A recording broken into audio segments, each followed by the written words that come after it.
President. The leader, Democratic leader. Moments ago, Mr. President, speaking through a video. The Senate is in a quorum call. I ask unanimous consent the quorum be dispensed with. Without objection. Thank you. Moments ago, speaking through a video feed from Kyiv, Ukrainian President Vladimir Zelensky addressed members of both the House and the Senate as the war in Ukraine enters its 21st awful day. It is one of the highest honors of any Congress to welcome remarks by a foreign head of state. But it is unheard of to hear from a leader fighting for his life, fighting for his country's future, and fighting to preserve the very idea of democracy. I cannot remember the last time a foreign leader united a room full of members from both sides so quickly and so intensely. He spoke not just to American ears, but to America's very soul. In one sense, his speech was reminiscent of the stirring feeling all of us had in the aftermath of 9/11. Equal parts resolve and unity and determination to save democracy from an hour of darkness. As we have said from the start of the war, the Senate, the Congress, and the American people stand unequivocally behind the people of Ukraine. America will continue to strengthen our NATO allies and reassure our friends in Europe that we will remain a steady ally.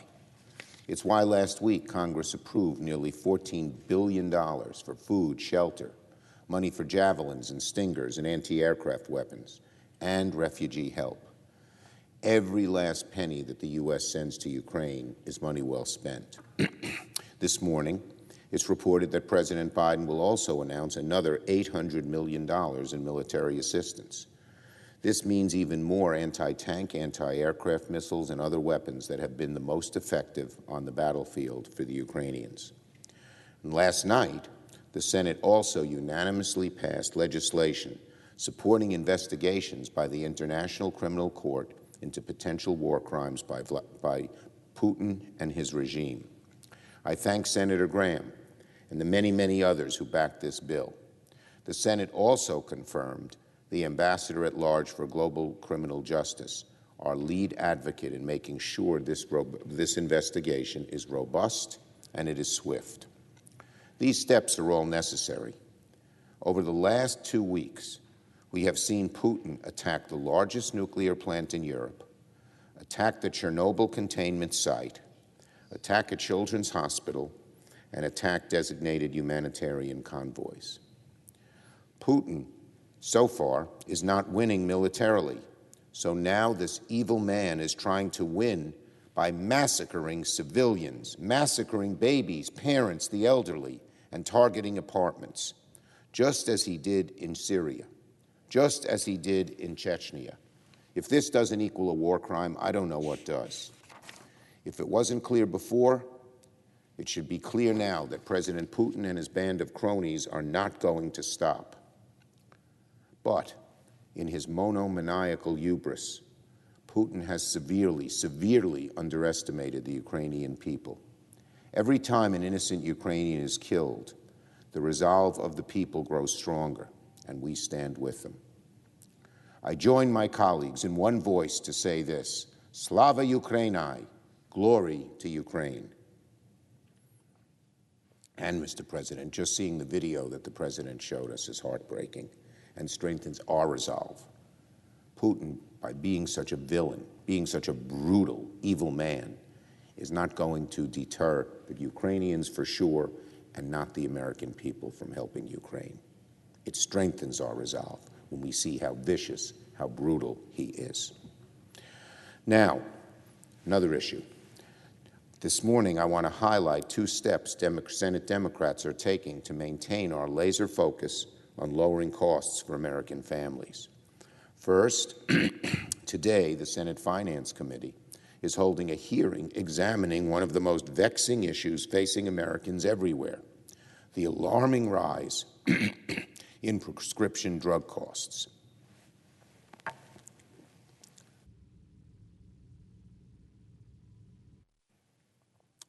Few things are as frustrating and debilitating as going to the pharmacy and seeing the price on your receipt go up and up and up for essential medications.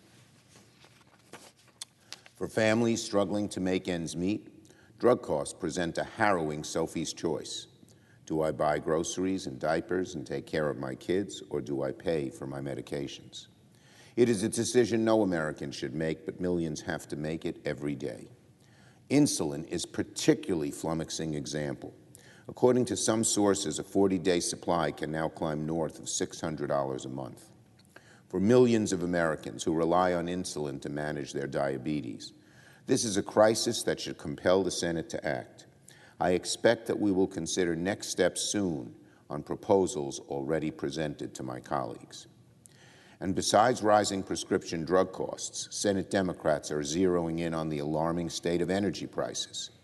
In the coming weeks, I expect that Congress will be calling on CEOs from the oil and gas companies to testify on the alarming spike in energy prices. Over the past few weeks, as war in Ukraine began, the price of a barrel of oil rose precipitously.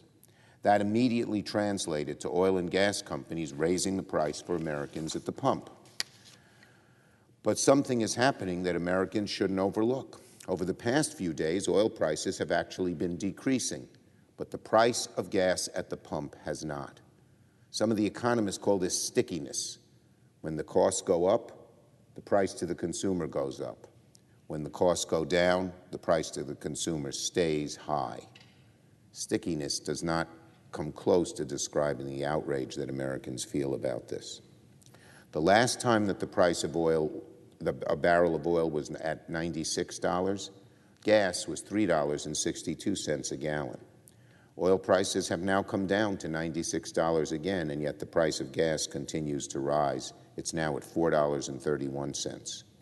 The bewildering incongruity between falling oil prices and rising gas prices smacks of price gouging and is deeply damaging to working Americans.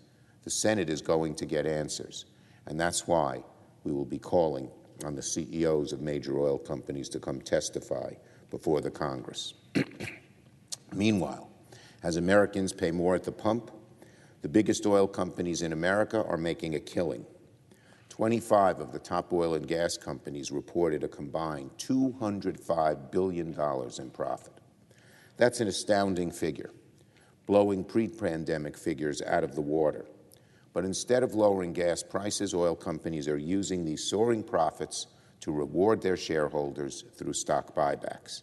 It is outrageous to me.